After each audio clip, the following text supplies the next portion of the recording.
ఈ రంగుకోక నీ ఒంటికి బాగా నప్పుద్ది, తీసుకో. ఇప్పుడు ఇవన్నీ ఎందుకు అత్తయ్య? ఎందుకేటి, ఇది కట్టుకుని నా కొడుకు ఎదురెళ్ళావనుకో ఆడు కాకిలని కాళ్ళకాడ వాలిపోతాడు. బాబాయ్ ఇదెంత? 1200. 1200? బాగా పిరిమే. ఎంతలో వద్దు గాని ఓ 25-30లో చూపించు. 25కి చీర ఇల్లు తుడుచుకోవడానికా ముక్కు చీదుకోవడానికే? ఏటి ఎడకరమాడుతున్నా? లేకపోతే 10 రూపాయల చీర ఏంటమ్మా, జేబురు మళ్ళా రావట్లేదు. పోనీ ఓ 100లో చూపించు. ఇదిగా జిగేలు మెరిసిపోవాలి. ఏంటి మెరిసిపోయేది? మీరు చీరలు కొనేసరికి నా జుట్టు మెరిసిపోతుంది. నమస్కారం అమ్మా. నమస్కారం. బాగున్నారా? బాగున్నానండి. మైసూర్ సిల్క్ లో, బెంగళూరు సిల్క్ లో ఏమైనా కొత్త డిజైన్లు వచ్చాయా? వచ్చాయమ్మా, చూపిస్తానండి. అమ్మాయి అమ్మాయి మీ అమ్మ వచ్చింది, వెళ్ళి మాట్లాడు. ఆవిడికి నేను చచ్చిన దాంతో లెక్క. అదేటమ్మా? అవునత్తయ్య, ఆ రోజు వాళ్ళ ఆయన నీళ్లు తెమ్మంటే పల్లెత్తు మాట మాట్లాడకుండా పరిగెత్తుకెళ్ళి నీళ్లు తెచ్చిచ్చింది. ఇంకా ఆవిడ నాకు తల్లేమిటి? నిజమే, అలాంటి వాళ్ళతో మాట్లాడకూడదు.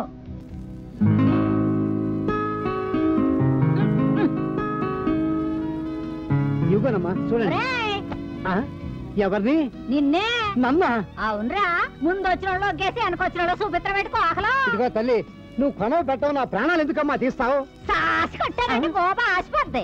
యాదవేసాలైక ముందు మాకు చూపించు. చూడమ్మా, మీది 100ల బేరం, అది 1000 బేరం. అయితే ఏట్రా, ఏలట్టి మేము కొనలేనా?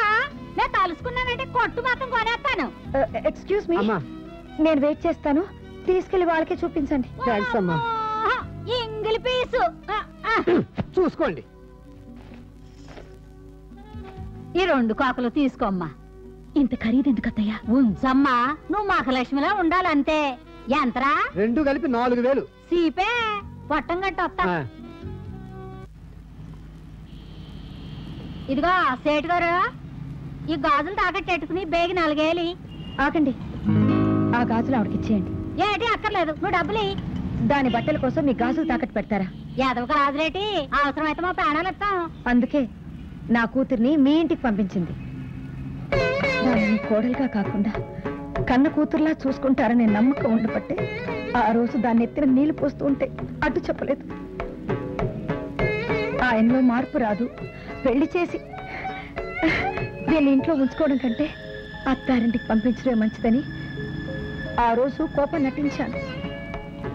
కట్టుబట్టలతో వచ్చిన నా కూతురికి, అల్లుడు గారికి బట్టలు తెద్దామని నేను వచ్చింది. ఇదిగో మీరు తీసుకున్న వాటికి డబ్బులు ఇచ్చేశాను, తీసుకోండి. పాపెట్టిదాన్ని మీ మంచి మనసు అర్థం చేసుకోలేకపోయాను, క్షమించండి అమ్మా. నేను అమ్మని బొమ్మని కాదు, మీ వియ్యపురాల్ని.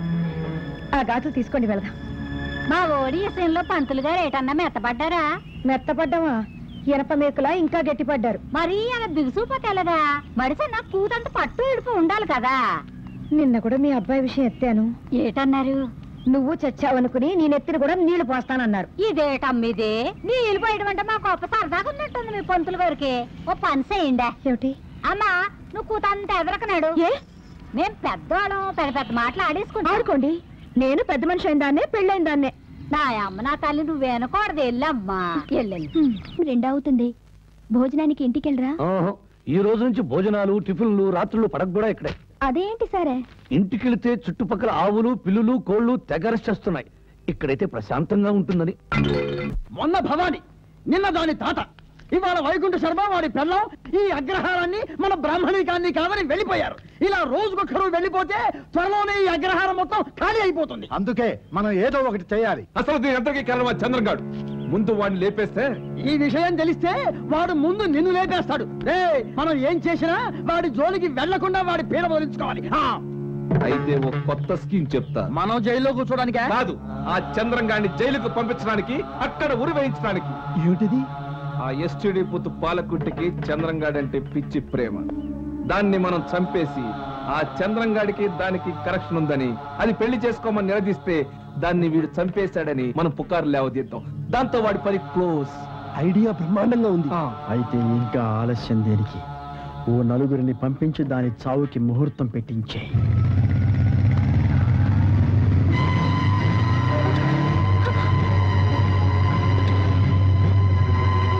ఎవరు మీరు? ఏం కావాలి? నీ ప్రాణాలు. మా అగ్రహారానికి పట్టిన పీడ వదిలిపోవాలంటే నువ్వు చచ్చిపోవాలి. ఒకే ఒక్కసారి చచ్చిపో.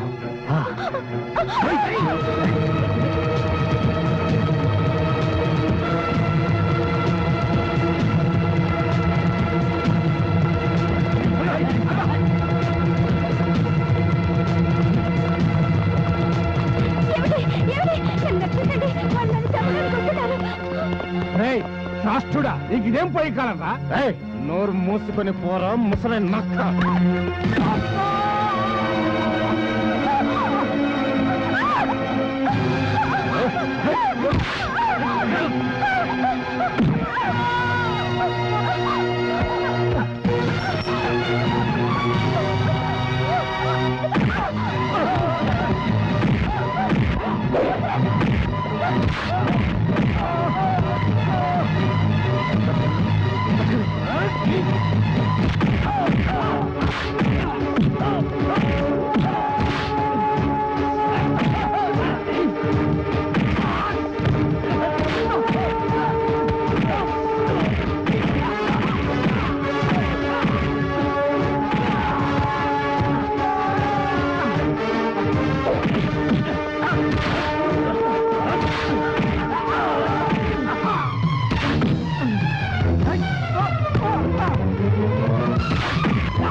అవునండి, ఆ చంద్రంగారికి పాలకుర్తికి అక్రమ సంబంధం ఉంది. అది తెలుసుకున్న మీ నాన్నగారు నా మనవరాలికి అన్యాయం చేస్తావా అని గట్టిగా నిలదీస్తే ఆయన బుర్ర పగలగొట్టి చంపడానికి ప్రయత్నించాట. సరిగ్గా అదే సమయానికి మావాడు వెళ్లి అడ్డుపట్టడంతో తెలివిగా ఆ నేరాన్ని మావాడి మీద మోపి పోలీసుల చేత అరెస్టు చేయించాడు.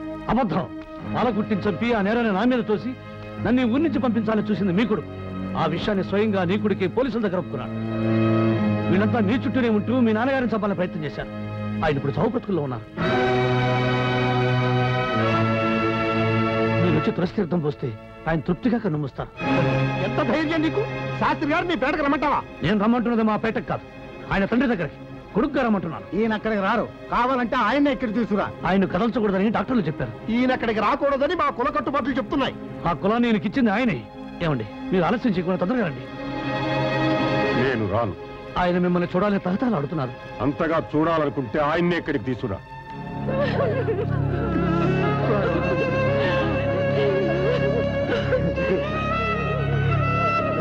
వెళ్ళిపోయాడు రా. మనందరినీ ఇడిచిపెట్టి వెళ్ళిపోయాడు. వెళ్ళిపోయాడు.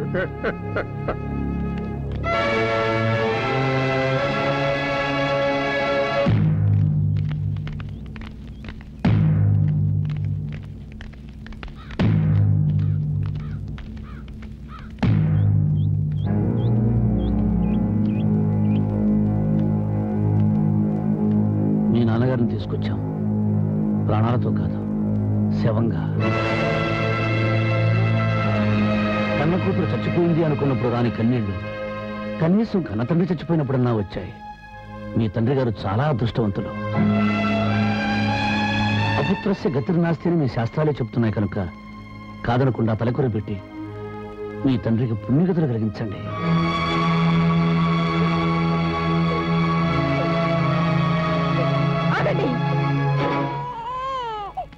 ఒక తక్కువ కుల స్త్రీ పాలు తాగినందుకు నా బిడ్డను నా బిడ్డ కాదని, మైల పడ్డాడని, నా దగ్గర ఉండడానికి వీల్లేదని తీర్పు చెప్పారు. మరి మీ తండ్రి గారు ఈ అగ్రహారాన్ని కాదని ఆ పేటకెళ్లి మకాం పెట్టి వాళ్ళ నీళ్లు తాగి వాళ్ళ తిండి తిని వాళ్ళ మధ్య తిరిగారు. మరి ఆయన మైల పడ్డట్టు కాదా? ఆ మైల పడ్డ తండ్రికి ఒక కుల పెద్దగా, ఒక బ్రాహ్మణుడిగా, ఒక కొడుగ్గా మీరు తలకొరవి ఎలా పెడతారు అని నేను అడగటానికి రాలేదు.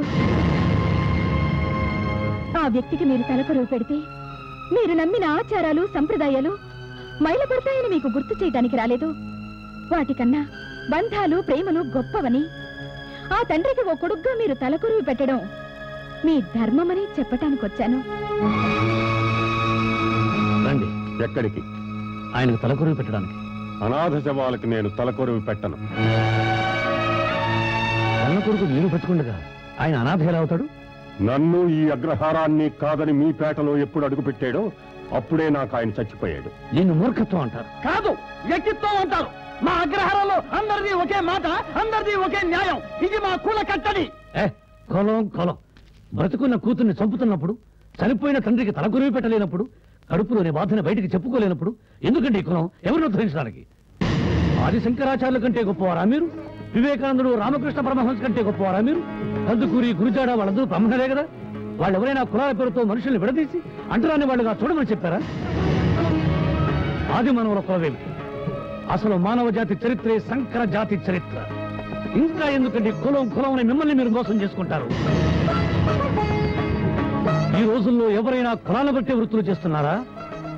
ల్యాండ్రీలు, బార్బర్ షాపులు, కిరాణా కొట్లు, చెప్పుల కొట్లు, బట్టల కొట్లు, కళ్ళు కొట్లు ఆ కులాల వాళ్లే పెడుతున్నారా? ఇంకే కులం వాళ్ళు పెట్టడం లేదా? మీరు అనుకున్నట్టు కులమే గొప్పదైతే అంటరాని తరం నేరమని ప్రభుత్వం ఎందుకు చెప్తుంది? మన రాజ్యాంగం కులాన్ని, మతాన్ని సమానంగా చూడమని ఎందుకు చెప్తుంది? ఈశ్వర అల్లా తేరే నాం అని గాంధీ మహాత్ముడు ఎందుకు ప్రార్థించాడు? సర్వమత సహనాన్ని కోరి. Ask not, think not, say not, caste అన్న నెహ్రూ గారి సిద్ధాంతాన్ని చట్టం చేస్తుంటే ఈ రోజు ఈ దేశానికి పరిస్థితి పట్టేది కాదు. స్కూళ్లలోనూ, ఉద్యోగాల్లోనూ పేరు పక్కన ఫుల్ పేరు ఉండేది కాదు. ఈ దేశానికి ప్రమాదం అంటూ ఉంటే తీవ్రవాదుల వల్ల కాదు, ఇలాంటి కులవాదుల వల్ల. ఆపండి మీ ఉపన్యాసాలు. అడ్డమైన వాళ్ళ చేత నీతులు చెప్పించుకునే దుస్థితికి మేము ఇంకా దిగజారలేదు. ముందెక్కడి నుంచి నాకు సంబంధం లేని ఈ శవాన్ని తీసేయండి. మనసున్నోళ్ళకి మంచోళ్ళకి మాట చెప్తాం గాని ఇంతటి మూర్ఖపోలకి ఏం చెప్తాను రా బాబా. తమరు అనుకున్నట్టుగా మా పెద్ద పంతులు గారేమి దుఃఖమాలోడు కాదు. మేమందరం ఆయన బిడ్డలం. ఆయన కొడుకులేడేమో గాని ఆయన మనవరాల మౌడిగా మా చంద్రం ఉన్నాడు. రాచంద్రం తలకొరు నువ్వు పెడదు గాని. ఇస్మాయిల్, డేవిడ్, శ్రీరాములు రండి, మనం తీసుకెళ్దాం.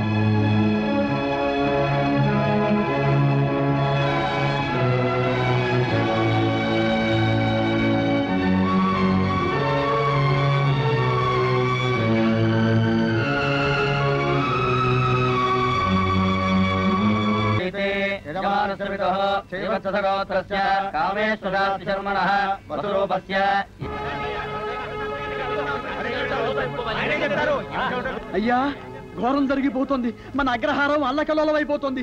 మీరు పూనుకోకపోతే మన జీవనాధారానికే ముప్పు వాటిల్లా ఉంది. ఏమైంది? మనం వాళ్ళని తక్కువ కులం వాళ్ళు అన్నామని, వాళ్ళని తక్కువ చేసి చూస్తున్నామని వాళ్ళంతా కలిసి తిరుగుబాటు చేసి మన అగ్రహారాన్ని వెలివేశారు. ఇంతకాలం ఎవరినైతే మనం అంటరాని వాళ్ళుగా చూస్తున్నావో ఇవాళ వాళ్ళంతా కలిసి మనల్ని అంటరాని వాళ్ళుగా చూస్తుంటే తెలుస్తోంది అంటరానితనం ఎంత దుర్మార్గమో అని. మన అగ్రహారం వాళ్ళకి ఎవరూ నిత్యావసర వస్తువులు అమ్మటం లేదు. పాలు పితకటానికి గాని, పాలు పోయటానికి గాని ఎవరూ రావటం లేదు. ఆకలితో పసిపిల్లలు మలమల మాడిపోతున్నారు. కొత్త బట్టలు కుట్టడానికి గాని, పాత బట్టలు ఉతకడానికి గాని ఎవరూ రానంటున్నారు. మరుగుదొడ్లు శుభ్రపరచడానికి గాని, వీధులు చెమ్మడానికి గాని ఒక్కరూ రానంటున్నారు. మా వీధిలో కుక్క తచ్చి 4 రోజులు అయింది. ఒకటే కంపు, తీసే నాథుడు లేడు.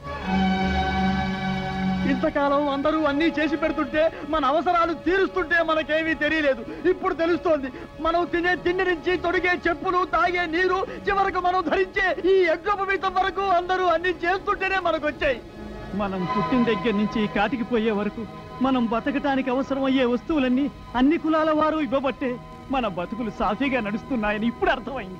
ఇక మీదట మన హద్దుల్ని చెరిపేసుకొని వాళ్ళని మనతో కలిపేసుకొని ఒకే కుటుంబంలో కలిసిమెలిసి ఉందాం. అందుకు వాళ్ళు ఒప్పుకోవాలంటే ఆ చంద్రాన్ని మీరు అల్లుడిగా స్వీకరించాలి. శంకర,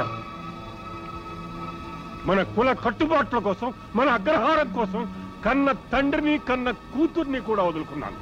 ఎందుకు? మన ఆచార వ్యవహారాలకు మచ్చ రాకూడదని. ఇప్పుడు కష్టం వచ్చిందని మనం స్థాయి దిగదార్చుకుని వెళ్ళి వాళ్ళ కాళ్ళ మీద పడమంటారా? తప్పు లేదండి.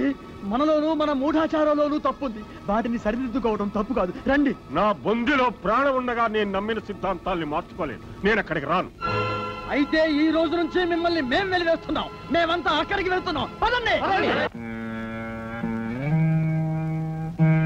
ఏమండి, ఆలయ ధర్మకర్తగా, అగ్రహారం పెద్దగా, పేద వేదాంగాలు చదువుకున్న పండితుడుగా కాకుండా ఒక ఆడపిల్ల తండ్రిగా, ఒక కొడుకుగా, ఒక భర్తగా ఒక్క క్షణం ఆలోచించండి. కన్న తండ్రిని కాదన్నారు, కడుపున పుట్టిన కూతుర్ని వదులుకున్నారు, ఇప్పుడు ఈ అగ్రహారాన్ని దూరం చేసుకున్నారు. ఇంతమందిని ఎందుకు, ఎవరి కోసం వదులుకుంటున్నారు? పరమేశ్వర శాస్త్రి భారీగా అడుగుతున్నావా? ఆయన భార్య మూకదండి. నా కూతురికి తల్లిగా, ఓ మావగారికి కోడలుగా అడుగుతున్నాను. అయితే భర్తగా సమాధానం చెప్పవలసిన అవసరం నాకు లేదు. ఎందుకు లేదు? మీ కూతురు మీకు పుట్టలేదా? మీ తండ్రికి మీరు పుట్టలేదా? అసలు చేసిన తప్పేంటండి? చంద్రం చేత తాళి కట్టించుకోవడగా? కట్టించే ముందు కనబడని కులం కట్టిన తర్వాత అడ్డు వచ్చిందా? అయినా అదేమైనా కుష్ట, బొల్ల, క్యాన్సరా ఇంత భయంకరంగా అసహించుకోవడానికి, ద్వేషించడానికి? కన్న తండ్రిగా ఎప్పుడైనా దాని గురించి ఆలోచించారా? దాని మీద మీ మాట చెల్లుబడి కావాలా? నేనేం దాన్ని చెట్టు మీద నుంచి తెంపుకు రాలేదండి. 9 మాసాలు మోసి కని 20 ఏళ్లు పెంచాను. అది ఇప్పుడు పెళ్ళైనట్టో కానట్టో, మొగుడున్నట్టో లేనట్టో, బతికినట్టో చచ్చినట్టో తెలియక జీవోత్సవంలో బతుకుతుంది. దాన్ని అలా చూస్తూ ఈ కన్న తల్లి ఎన్నాళ్ళని ఊరుకుంటుంది?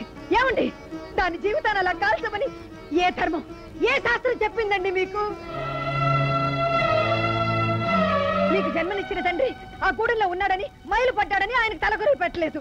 మీరు అనుకునే ఆ మైలు ఎలా ఉంటుందండి? తాకితే చేతులు అంటుకుని కాలిపోతాయా? అయితే ఆ గూడెం వాళ్ళందరూ ఆయన తాకారు కదా, వాళ్ళు మైలు పడ్డారా, కాలిపోయారా? వాళ్ళకి లేని మైలు మనకెందుకండి? ఇప్పటి వరకు నాకు కూతురు తండ్రి మాత్రమే లేదు. ఈ క్షణం నుంచి భార్య కూడా లేదు. ఏమండి, అనుబంధ ఆప్యాయతల కంటే మీకు ఆచారాలు, కట్టుబాట్లే ముఖ్యమా? అవునంటే ఇల్లు వదిలి వెళ్ళిపోతావా? తాళి కట్టించుకున్న నేరానికి ఊపిరున్నంత వరకు పరమేశ్వర శాస్త్రి గారి భార్యగా, మీ ఆచారాలకు బానిసగా చచ్చినట్టు ఇంట్లోనే పడి ఉంటాను. ప్రాణాలతో మాత్రం ఈ ఇల్లు వదిలి వెళ్ళిపోను.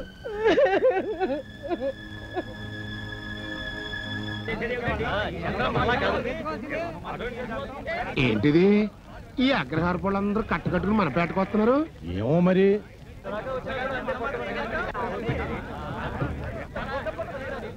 చంద్రం, మమ్మల్ని క్షమించు. మా తప్పు మేము తెలుసుకున్నాం. ఇక నుంచి మనమంతా కులమత భేదాలు లేకుండా అందరం కలిసిమెలిసి బతుకుదాం. అదేం కుదరదు. మా అవసరం ఏంటో తెలిసొచ్చాక కాళ్ళ బేరానికి వచ్చారు. వీళ్ళ మాటలు నమ్మి చేతులు కలపొచ్చు. చంద్రం, ఎంతకాలం మమ్మల్ని కుక్కల కంటే హీనంగా చూశారు. మేము మీ కొంపలకు వస్తే మైలుపడిపోతాం అన్నారు. ఇప్పుడు మీరు అందరూ కలిసి మా పేటకు వచ్చి మా పేట మొత్తాన్ని మైలు చేశారు. అర్జెంటుగా ఎన్ని నుంచి వెళ్ళిపోండి, లేకపోతే మా గీత కత్తులకి గడ్డం కత్తులకి పని చెప్పాల్సి వస్తాయి. మీరు చెప్పినట్లు వీళ్ళు విరేస్తే రేపు నీ చెల్లి పెళ్లి చేస్తారు. నీ కొడుకు బారసాలు జరిపిస్తారు. చనిపోయిన మీ నాన్నకు తప్పిదాలు పెట్టిస్తారు. ఏది మంచో, ఏది చెడు, ఏ దోషానికి ఏ శాంతులు చేసుకోవాలో, ఏ పాపానికి ఏ ప్రాయశ్చిత్తం చేసుకోవాలో ఎవరు చెప్తారు మీకు? వాళ్ళకు మన అవసరం ఎంత ఉందో మనకి వాళ్ళ అవసరం కూడా అంతే ఉంది. మనందరం కలిసి ఒకరి అవసరాలు ఒకరు తీర్చుకుంటేనే మనందరం సుఖంగా ఉండగలుగుతాం. ఓ కులం ఎక్కువ, ఓ కులం తక్కువ కాదని, వీళ్ళలో మార్పు రావాలని సాంఘిక పరిష్కారం చేశారు కానీ కట్టగట్టి వీళ్ళు కట్టబెట్టాలి కాదు. రండి, అందరం కలిసికట్టుగా ఆనందంగా మనుషుల్లో జీవితాం. కలుసుకోండి.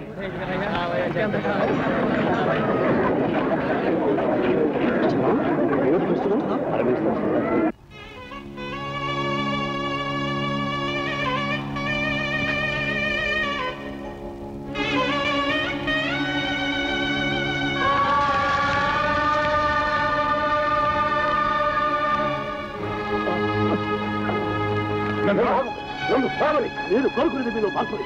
మీ సావుని కాదు, మీరు చేసింది ఇంకా తప్పనుకుంటే మీరు బతకండి, నాకు శిక్ష వేయండి. మీరు చదివిన వేదాలు, పురాణాలు, ఇతిహాసాలు నేను చదివాను. వాటిలో ఎక్కడ బ్రాహ్మణుడు, దళితుడు అంటారు అంటూ ఎవరు లేదు. మనిషి మాత్రమే ఉన్నారు. మనిషి మనిషిగా బతికేందుకు, మనిషిని బ్రతికించేందుకు ఏం చేయాలో అది మాత్రమే ఉంది. ఇంతకాలం మీరు సర్వం తెలిసిన జ్ఞానిని పండితుడే అనుకున్నాను. కానే కాదు. పండితుడనే వాడు ఒక సబ్బ్రాహ్మణి ఎంత గౌరవిస్తాడో, ఒక కుక్కనే కుక్క మాంసుదనే వాడిని అంతే గౌరవిస్తాడని గీతలో శ్రీకృష్ణ భగవానుడు చెప్పారు. మర్చిపోయారా? క్షత్రియ కులస్థుడైన విశ్వామిత్రుడు బ్రహ్మర్షిగా మారినప్పుడు ఎందుకు చేతులు కట్టు కూర్చున్నది మీ కులం? పెళ్లిలో భార్యాభర్తలకు అరుంధతి వశిష్ఠుల చట్టాలను చూపిస్తారు. వశిష్ఠుడు బ్రాహ్మణుడైతే ఆయన భార్య అరుంధతి హరిజనస్త్రీ. ఇది మీకు తెలియదా? శ్రీరాముడు క్షత్రియుడు, శ్రీకృష్ణుడు యాదవుడు. ఇద్దరు మీకన్నా తక్కువ కులస్తులు. మనుధర్మాన్ని అంత నిష్ఠగా పాటించే మీరు, సద్బ్రాహ్మణులను చెప్పుకుంటున్న మీరు ఆ రాముణ్ణి, కృష్ణుణ్ణి ఎందుకు పూజిస్తున్నారు? దేవుడు మనిషిని సృష్టిస్తే మనిషి స్వార్థంతో కులాన్ని సృష్టించి తను సృష్టించిన దేవుడి కులాల వారిగా విభజించాడు. ఎందుకంటే కులం పేరుతో సాటి మనిషి మీద ఆధిపత్యం, అధికారం చలాయించాలనే దురహంకారంతో దాన్ని మీరు అనుసరించారు.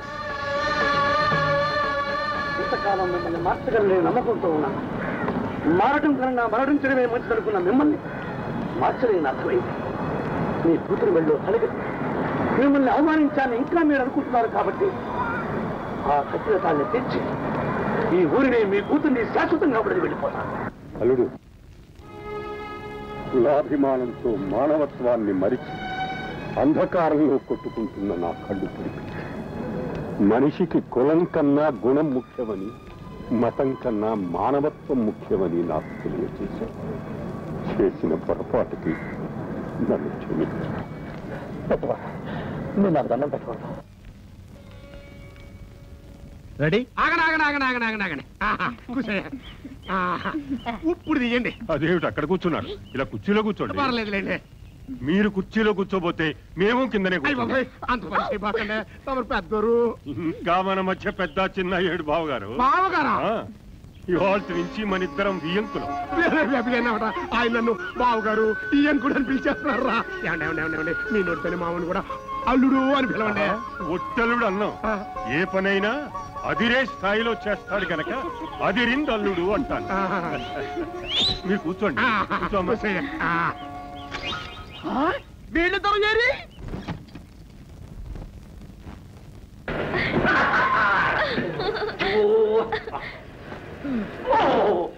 Excuse me.